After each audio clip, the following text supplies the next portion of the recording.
चलो ध्यान दो, अरे लड़की लड़का ध्यान दो। महावीर जैन धर्म के 24वें तीर्थंकर, जैन धर्म के 24वें तीर्थंकर कौन है? महावीर। कौन है? महावीर। अब महावीर जी के बारे में जानते हैं, यानी इनको महावीर या महात्मा बौद्ध भी, महात्मा बौद्ध जो हम आपको बताए हुए थे गौतम बुद्ध, और ये क्या है? महावीर है। ये क्या है? महावीर है। गौतम बुद्ध के बारे में हम आपको बता दिए हैं। ठीक है, चलिए आज हम चलेंगे जैन धर्म पे। जैन धर्म के 24वें तीर्थंकर महावीर जी। महावीर का जन्म 540 BC यानी ईस्वी पूर्व, 540 ईस्वी पूर्व, यानी इसको BC भी हम लोग बोल सकते हैं। समझ में आया? चलिए, अगर आपसे पूछेगा कि जैन धर्म के संस्थापक किसे माना जाता है, तो ऋषभदेव। जैन धर्म के संस्थापक ऋषभदेव को माना जाता है। ठीक है, जैन धर्म में 2 मुनियों को माना गया है। कौन कौन मुनि को? एक अरिष्टनेमी और एक का नाम है ऋषभदेव। ठीक है, 2 जैन मुनियों को माना गया है। समझ में आ गया? चलिए, आपसे पूछेगा जैन धर्म के 23वें तीर्थंकर कौन थे? जैन धर्म के 23वें तीर्थंकर पार्श्वनाथ। जैन धर्म के 23वें तीर्थंकर पार्श्वनाथ, ये भी याद रखिएगा। 23वें तीर्थंकर, 23वें तीर्थंकर कौन थे? पार्श्वनाथ।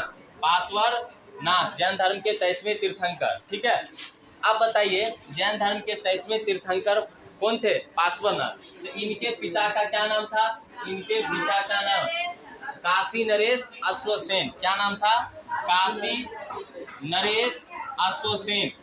काशी नरेश अश्वसेन इनके पिता का नाम था। जैन धर्म के 23वें तीर्थंकर पार्श्वनाथ। इनकी माता का क्या नाम था?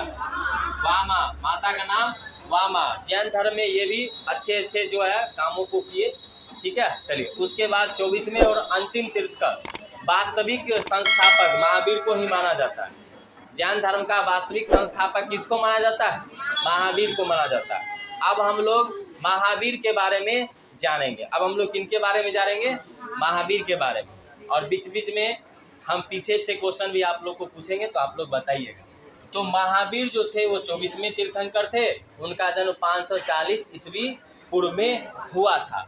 ठीक है, अब कहाँ हुआ था तो ये भी पूछा जाता है। तो याद रखिएगा, बिहार के वैशाली जिले के, बिहार के वैशाली जिले के कुंडग्राम नामक स्थान पर हुआ था। कुंडग्राम नामक स्थान पर हुआ था।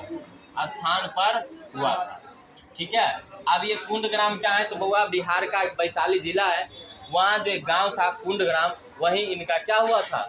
जन्म हुआ। ठीक है, अब बारी आती है इनके माता का क्या नाम था? इनके माता का क्या नाम था? तो माता का नाम था त्रिशला। क्या नाम था बच्चा? त्रिशला। ठीक है, चलिए इनके पिता का नाम था सिद्धार्थ। पिता का नाम सिद्धार्थ। याद रखिएगा, कंफ्यूजन होता है।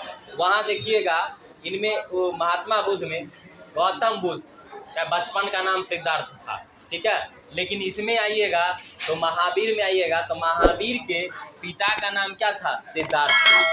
अब आइए बउआ, इनकी पत्नी का नाम यशोदा था। पत्नी का नाम क्या था?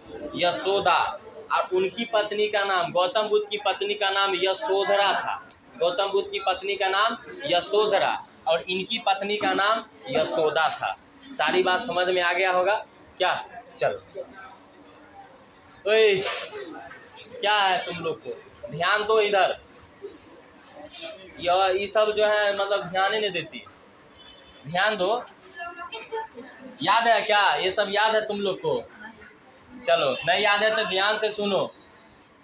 एनर्जी आना चाहिए, एनर्जी के साथ देखना चाहिए, सुनना चाहिए। एनर्जी के साथ नहीं सुनेगी, बोर्ड को नहीं देखेगी, समझ में नहीं आएगा। इससे क्वेश्चन हर हाल में पूछा जाता है। ठीक है, और नहीं याद रहेगा तो वहाँ कन्फ्यूजन होगा, क्योंकि गौतम बुद्ध यानी बौद्ध धर्म और जैन धर्म दोनों से क्वेश्चन आता है और कन्फ्यूजन डाल देता है। उसमें कन्फ्यूजन डाल देगा। तो कन्फ्यूजन के लिए हमको पढ़ना पड़ेगा। क्या करना पड़ेगा? पढ़ना पड़ेगा। नहीं पढ़ेगी नहीं याद होगा। ठीक है, चलो एग्जाम में दिक्कत हो जाएगा। एग्जाम में माथा पर हाथ रखेगी कि सर जी पढ़ेलखिन, हम ध्यान नहीं दिए ना। चलो, इतना चीज पढ़ा देंगे कि तुमको कभी भूलने की आवश्यकता नहीं पड़ेगी। चलो, हाँ, चलिए, पत्नी हो गया, पिता हो गया, माता हो गया।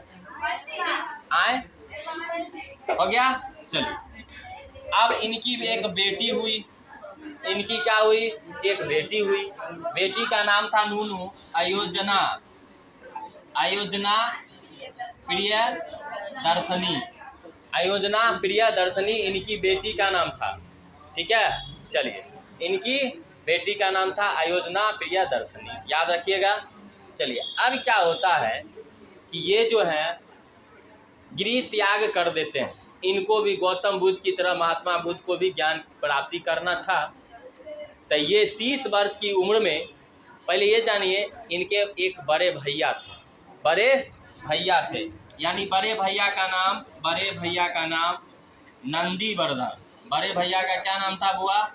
नंदीवर्धन। बड़े भैया का नाम नंदीवर्धन ना। इनसे अनुमति ले लिए, नंदीवर्धन से अनुमति ले लिए, और अनुमति लेकर वो कहाँ चले गए? अनुमति लेकर कहाँ चले गए? गृह त्याग कर दिए, यानी घर को छोड़ दिए, घर को छोड़ दिए। पढ़ाई में मन नहीं लगता है तो क्वेश्चन छूटेगा, नहीं तो पढ़ो। बड़े भैया का नाम नंदीवर्धन, और क्या किए? ये गृह त्याग कर दिए। क्या किए बुआ? गृह त्याग कर दिए। अब ये सोचे भाई हमको भी क्या करना है? ज्ञान की प्राप्ति करना है। महात्मा बुद्ध की तरह ये भी जो है अपना गृह त्याग कर दिए। अब गृह त्याग क्वेश्चन पूछेगा कि कितने वर्ष की अवस्था में कर दिए? कितने वर्ष की अवस्था में? 30 वर्ष की अवस्था में। कितने वर्ष की अवस्था में? 30 वर्ष की अवस्था में। 30 वर्ष की अवस्था में गृह त्याग कर दिए। चलिए किसके अनुमति से? अपने बड़े भैया नंदीवर्धन की अनुमति से। 30 वर्ष की अवस्था में कहे अब हमको घर द्वार छोड़ना पड़ेगा। आज जब घर द्वार छोड़ दिए तो इनको 12 साल तपस्या करना पड़ा था। क्या साल? 12 साल। तो 42, 30 में 12 जोड़ेंगे तो 42 साल हो गया। तो 42वें साल में क्या हुआ था? इनको ज्ञान की प्राप्ति हुआ। अब जानिए कि भाई ये कहाँ कहाँ रहे। तो जब यह 30 वर्ष की अवस्था में गृह त्याग किए तो सबसे पहले बउआ कहाँ पहुँचे? तो सबसे पहले पहुँचे नालंदा पहुँचे। नालंदा में क्या बरस तक रहे? तो 6 बरस तक रहे बउआ। क्या बरस तक रहे बउआ? 6 बरस तक। ठीक है। अब तुम लोग कहेगी बउई, हम लोग को कहिए, बउई थोड़ी कहेंगे, बउआ कहेंगे, सबको बउआ कहेंगे, बउआ बउई नहीं। यहाँ क्या है? बउआ बउई घर पर। यहाँ जो है एक स्टूडेंट, ठीक है, लड़के और लड़कियाँ, मेरे प्रिय लड़के एवं लड़कियाँ, यहाँ पर क्या दीजिए, ध्यान दीजिए और पढ़िए। ठीक, चलिए। तो नालंदा में क्या बरस तक रहे? 6 बरस तक रहिए ना। 6 बरस तक यहाँ रहे और फिर 6 बरस तक यहाँ से चले गए। फिर कहाँ? राजगिरी। 6 बरस कहाँ रहे बउआ? फिर राजगिरी में पुनः 6 वर्ष रहे ना। और ध्यान दो, राजगिरी में ही इनको ज्ञान की प्राप्ति हो गई ना। राजगिरी में ही ज्ञान की प्राप्ति हो गई ना। चलो एक एक चीज़ को हम बता देंगे, तुमको दिमाग में हटा देंगे। तो बउआ 6 और 6 12 को जोड़ेंगे तो 42वें वर्ष में ज्ञान की प्राप्ति हुई। ज्ञान की क्या हुई? प्राप्ति हुई। ज्ञान की प्राप्ति हुई। सबसे पहले कहाँ पहुँचे? नालंदा पहुँचे। उसके बाद फिर जो है पुनः कहाँ पहुँचे? राजगिरी। और जब 12 हो गया तब 30 में 12 जोड़ेंगे तो कितना हो गया? 42। तो 42वें वर्ष में कहाँ पहुँच गए? ज्ञान प्राप्ति किए। तो 42 वर्ष में क्या हुआ? इनको ज्ञान की प्राप्ति हो गई। चलिए, किसकी अनुमति लिए थे? भैया। कौन भैया था? नंदीवर्धन। यहाँ तक समझ में आ गया? चलिए, कहाँ पर ज्ञान की प्राप्ति हुआ? तो राजगिरी में। राजगिरी में ज्ञान की प्राप्ति हुआ। ज्ञान की प्राप्ति हुआ। ठीक, किस भाषा में इन्होंने ज्ञान की प्राप्ति किया? तो प्राकृत भाषा। प्राकृत भाषा, इसको क्या कहते हैं? अर्धमगही भाषा। ठीक है, अर्धमगही भाषा भी कहते हैं।